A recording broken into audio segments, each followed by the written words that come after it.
Hello guys, I'm Nu-Trix, the synth guy, and today we're still talking about another Eventide plugin. I mean, they've been really busy this year, I guess.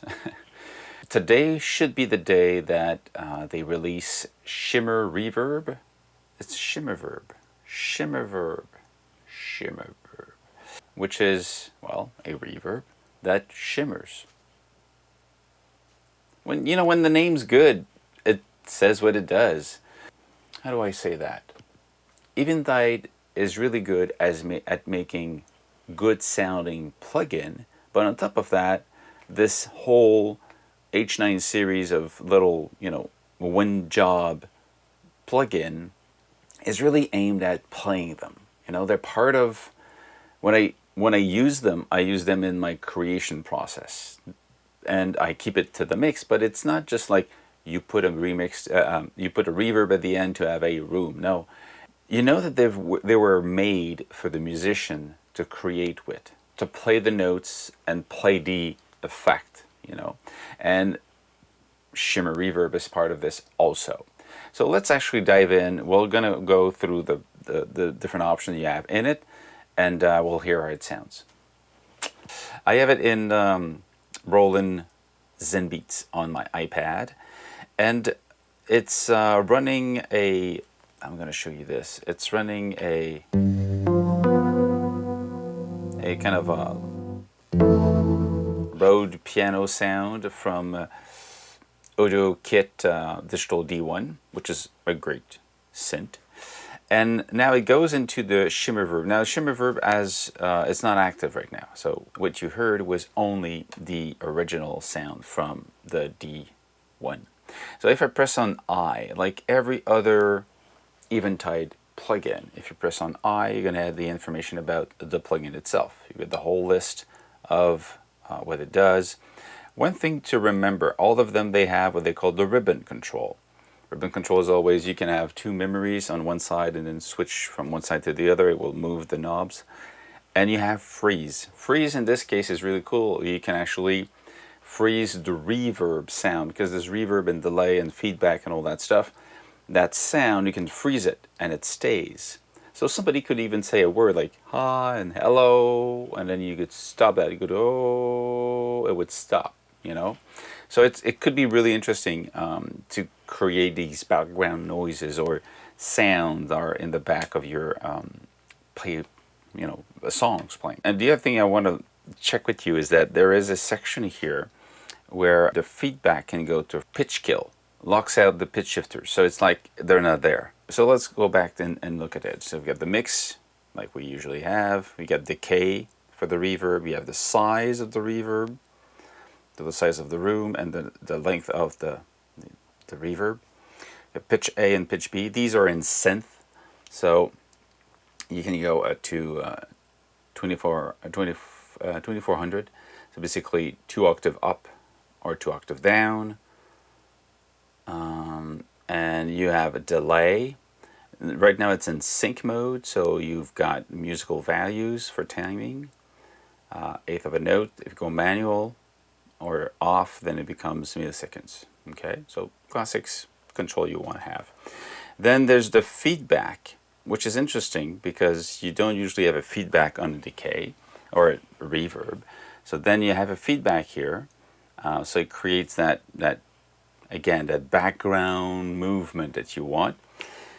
And you get low, mid, and high. So this effect, let's say you just wanted to affect the high frequencies, you would put it in high, and only these would have this effect. The low and the mid would not be affected, or the other way around, the mid and the high, or everything. So you can actually just tailor it the way you want. And that's it.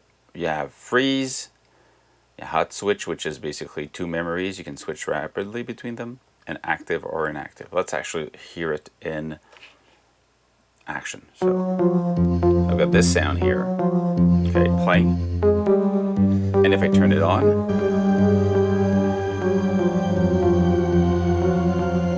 you need to put headphones for this. That wide sound moving.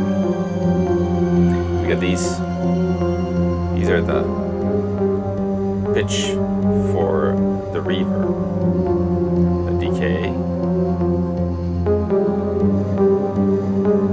how long you wanted the size of the room.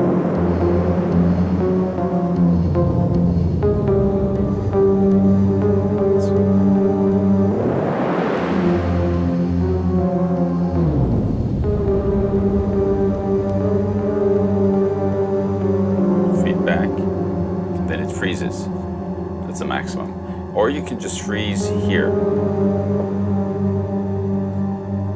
If you have something playing at the same time, and you freeze. So the front playing and at the back, this is stuck there. And again, you can say I just want this to be on the high frequencies.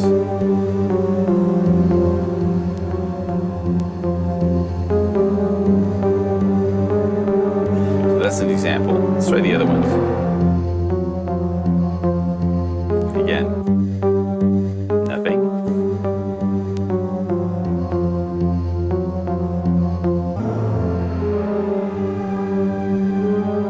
These are interesting because they create even other notes, because you have that,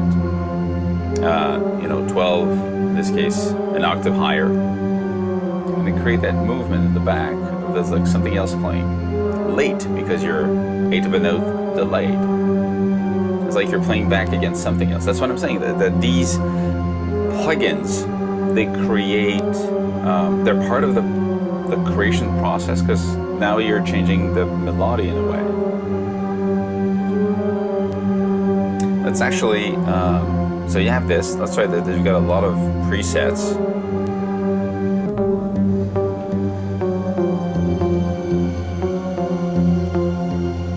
Again, this is really cool. You have this very high pitch, 2 octave up, reverb that follows the pitch of the original.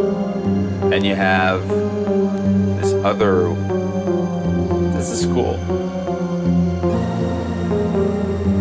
Again, when you have these type of plugins, and if you use them really a lot, you cannot put a lot of other sounds at the same time, because it becomes too busy and muddy at one point. But, I mean, listen, it's really nice. And round. Let's actually get out of this one, and let's try this on a percussive sound. So I'm going to go into the drum, and I'm going to affect, if you get this drum playing here, this thing, come back here, press play. Okay, I'm going to open this one, and I'm just going to put it on the clap, only the clap.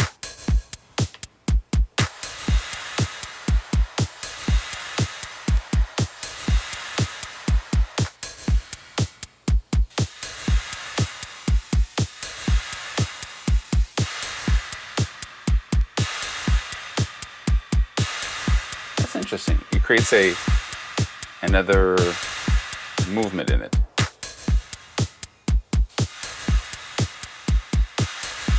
Let's try something more short.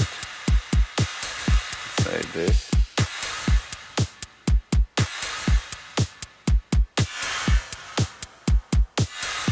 You hear it spin at the end.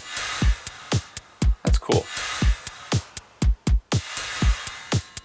Oh. And it rings at the end. Let's keep that one, okay? And let's go back to, let's say I've got this thing here. I like Bliss Alpha. It just works.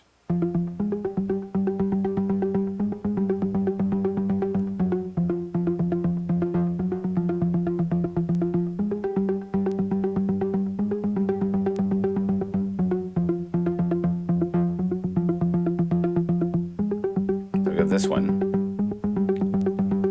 I'm going to go into adding the Shimmer Verb, the Shimmer Verb.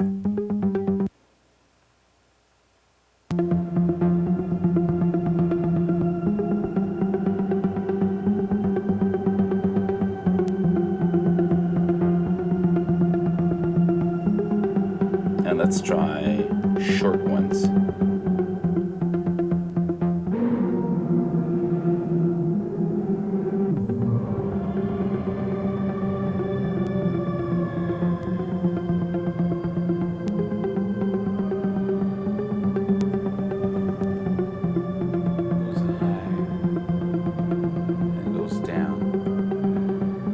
It's really like another instrument is playing behind it. This is cool.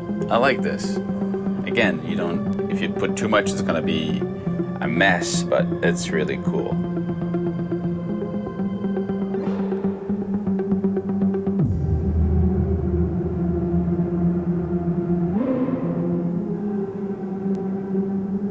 And we've got these artist series from Lady Starlight, Mike Mayer, and Ronit Kirchman.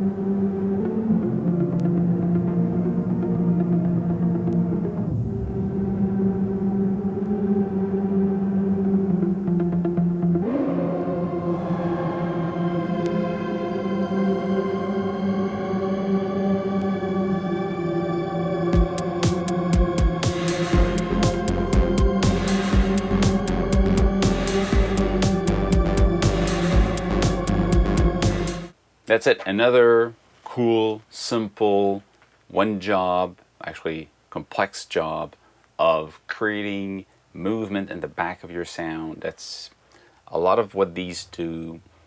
This one is with pitch control, which is pretty interesting. But again, don't think of these plugins, and when I say these, I think Eventide plugins, as plugins that just do like reverb and delay. They're not your basic stuff. They're really plugins that you use, or effects that you use, part of the creation, part of the composition, because they will change the way you play your songs. So that's it. Hope you like this one. If you like what I'm doing, click on the notification bell. You've got a banner with t-shirts and stuff like that if you're interested.